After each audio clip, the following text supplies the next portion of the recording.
Hey everybody, Koricon here, and this is my spoiler-free review of A Quiet Place. Now, we will be doing a spoiler-free discussion with Matt Kohler. We did that live on Twitch. It will be released on this YouTube channel tomorrow, so keep an eye out for that if you want some spoiler information and have a discussion on that. But for the comments on this one, please keep it spoiler-free because this movie can be spoiled. There is a lot of good stuff in here that they did, especially in the beginning, right in the beginning, that made it to where you did not know what was going to happen or who would live and who would die. I really enjoyed that decision, and we get into detail on that in the spoiler discussion, so check that out. But I loved this movie. I loved it a lot. And I highly suggest anyone see it. Now, if you are worried about horror movies, I've heard this a lot of people that say they don't like horror movies. This is not a horror movie. This is a thriller. This would be a sci-fi-ish kind of thriller movie in the same vein of like 10 Cloverfield Lane or Alien, that kind of thing, where it's more of the story of this group of people and how they're dealing with the situation, but you're not having, the clown from It that is doing some horrifying things that's going to give you nightmares. This is more of a suspense thriller, so if you don't like horror movies, don't worry about it, but it does have some really tense moments in there, and a couple of jump scares. Now, Quiet Place is directed by John Krasinski and is starring his real-life wife, Emily Blunt, along with the children in the movie are Millicent Simmons and Noah Jupe. Now, that's pretty much the entire cast. There's two other actors that have a very short scene, and that's it. Like, there really isn't anybody else in this movie, and I liked that. It kept it tight. Now, the movie is about an hour and a half, and they don't waste any time. There's not fluff to pad the length of the film. I never felt at a moment during this movie that, okay, you can just move on, or, oh, they're doing this to reach the time length that they're looking for. It actually felt like the movie was probably written to be 15 minutes longer, and they trimmed it and tightened it to the hour and a half they have. And that made me very happy. There's too many movies out there that are trying to hit 2 hours or trying to hit 2.5 hours, and they don't have enough story to do it. And they end up throwing in all of that fluff and exposition or characters that are not needed to try and draw that length out. This movie does not do it. There's no fat to trim off. I mean, I would not edit out anything in this movie. If anything, I would put a little bit more in. But that being said, a good movie, you would always want to ask for 10 more minutes. We did an interview on my other channel with the director, writer, and his co-writer for the Amazon Prime show in India called Breathe. And he had mentioned this as well, that you always want the audience to say, I wish I had 10 more minutes. And that's how it felt like in this movie. I would have liked 10 more minutes.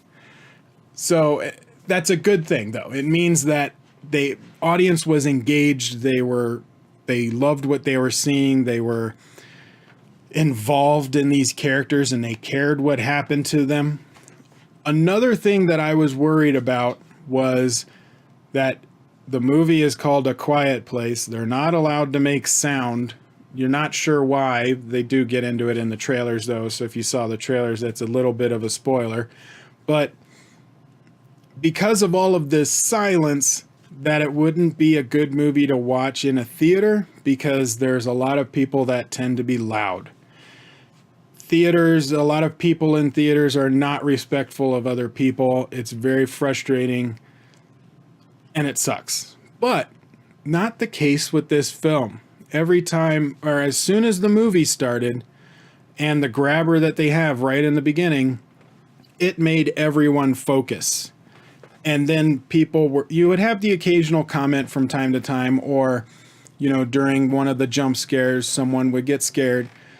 But other than that, everyone was hyper focused on what was going on. And part of that reason is there's no fat to trim off of the film. There's no fluff. There's no slow moments that people get bored and end up talking with each other. You have to focus because they move right on to the next thing. So I was really impressed. Our theater was about half full and everybody was really involved in what was going on. The performances from all of the actors were great. There wasn't anybody that I thought was bringing down the rest of the crew. Krasinski did a good job as the father. Emily Blunt is amazing as usual. I can't even think of a movie that she acts bad in. She is so good in this movie. And the kids did a great job. Millicent is deaf in real life, and she really utilizes that in the film, but it's not her entire character. Like, they didn't just hire her and have that character because she's deaf. It really fits in the story, and there's a big purpose for her to be in the story. So I really enjoyed that. My only real gripes would be that I thought the son was not developed as much as he could have been. If any of the characters are weaker than the others, it would be that son. Now, it's not because of Noah's performance or anything like that. I thought he did a very good job with his character, but it is the only character that is not as developed. I think if they had developed him a little bit more and brought him up to the level of the other three, that it would have been better impact for some of the scenes he was in. And my only other gripe is I thought there were too many jump scares. I have no problem with jump scares for the most part, but you should really only have one or two. There were more than that in this film, and they had like a really loud sound to jump the jump scare, which I think is kind of a cheap thing to do just to get people to jump in their seat. It worked for a couple of scenes, but there were other scenes where I thought it was too much. Like, you didn't need to do it. So those would be my only gripes. Overall, I'm going to give A Quiet Place an A-.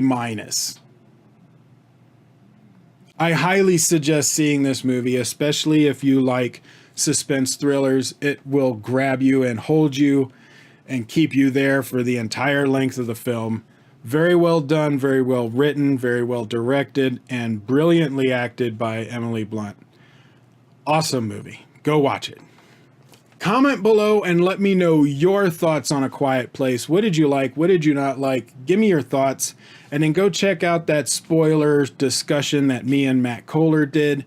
That should be coming out tomorrow, or you can watch it right now on Twitch if it hasn't come out yet. Like, share, subscribe. Tell your friends. And I will see you on the next video. Quick promotion, everybody. I'm having fun using the Stardust app, which allows you to make up to a 30-second reaction to movies and TV shows, and I'd love to see your reactions and put them in my videos. If you're interested in that, download the Stardust app. I've got a link to it in the description below, and make sure to follow Koricon. And whenever you make a reaction, make sure that you tag Koricon so that I get notified and can see it. Whenever I make a reaction video or a movie review and I see your video, I will take clips from it and put them in my video. If you're a YouTuber, make sure to put your YouTube channel name on your reaction if you want free promotion. And if you're a fan of my channel and just want to be in there, great. So tag me on your reactions.